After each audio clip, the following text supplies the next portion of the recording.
don't think we're actually going to get to the point where the tariffs go into effect.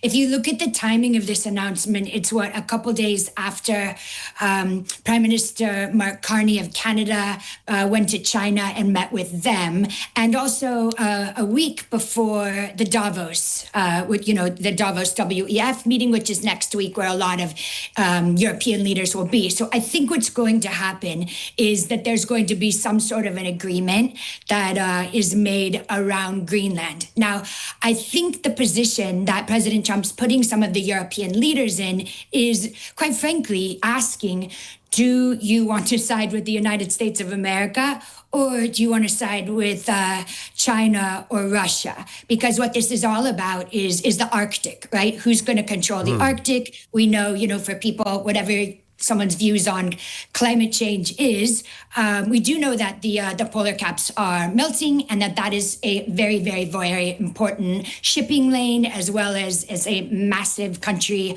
with all sorts of rare earth minerals. So Trump does not feel that the Europeans have done a great job with regards to security. And I think he thinks that if Greenland became some sort of I don't know what the legal term will end up being, but let's just call it, for the sake of argument, a U.S. protectorate, that it would be better for NATO, it would be better for Western Europe, sure, and of course it would be better for America and Greenland. Well, and if you compare it with Russia or China, of course we want US influence there, but the Danes and the Greenlandic government have already said that. They've said that you can have as many military bases as you want, as many soldiers as you want, and they've even said you can basically have access to the minerals. I mean, why not just accept that?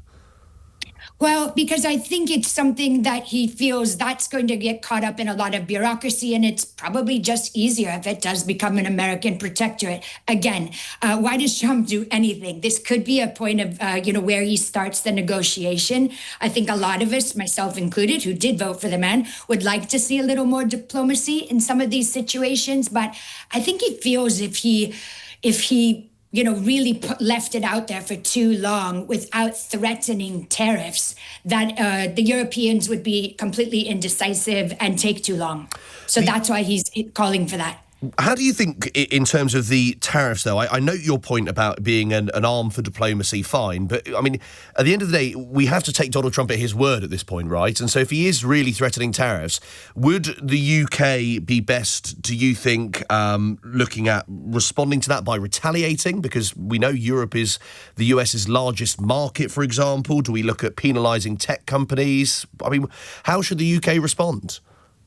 Yeah, and again, my belief is that it won't get that far, right? I really do think the timing is important. I don't think so. No, I do not think the United Kingdom wants to get into a trade war or a tariff war with the United States. I don't think that makes sense. So no, I would not suggest, if I was advising them, to escalate this in any way. As a matter of fact, what might help the United Kingdom is that they, and the EU, is that they stop tariffing some of these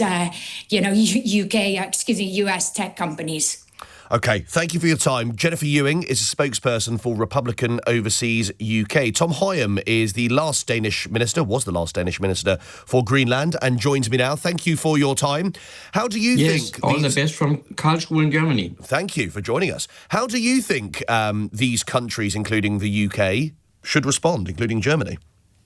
Well, could I say first that I'm old enough to have seen a lot of crises coming and going, but this crisis is serious and strange. Why is it strange? You nearly mentioned it yourself, because Mr. Trump is wanting two things: more military in the Arctic area. So do we, Greenland and Denmark, in the Kingdom of Denmark. He wants minerals. He wants the possibility for making mining there, and we say, Greenland and Denmark, yes, we will the same. Why is it serious? Because we have never, in my lifetime, and absolutely not in your young lifetime, but in my lifetime, there have never been a crisis in NATO between two members of NATO. And that means that the whole of NATO could implode if this goes on. We are very grateful that many countries, including your country, they have now shown that the first part of his request, the Arctic security, we are doing together, parts of NATO. And when he now comes to the tariff, this is a bit boring, but also a bit strange. He always uses this tariff without thinking who is paying for the tariff, his own voters. That means he's losing his voters in this way, but that's one thing. The second thing is that when we come to the military, then US is so strong you can't believe it. But when you come to tariff, and that means the economic situation is not so strong. It's actually going back for the United States, and if you take all the EU countries and inclusive the United Kingdom, then we are at the same level, then we can respond if we want.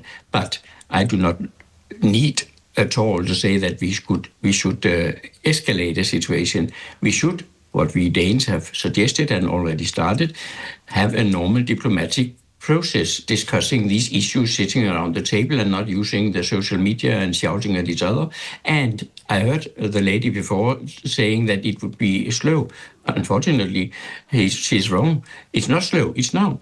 We actually started in Brussels yesterday to speak about this in the European Union. Here we can act as fast and also as hard as United States, but we do not want that. We want it peacefully, and I'm grateful for all the support we have, and I think the whole crisis is serious but unnecessary. But there is a sense from some here that we need to start showing strength towards President Trump, and that this statement that's come out is probably about as strong from the 8 countries as we've seen, that it risks a dangerous downward spiral, it undermines transatlantic relations.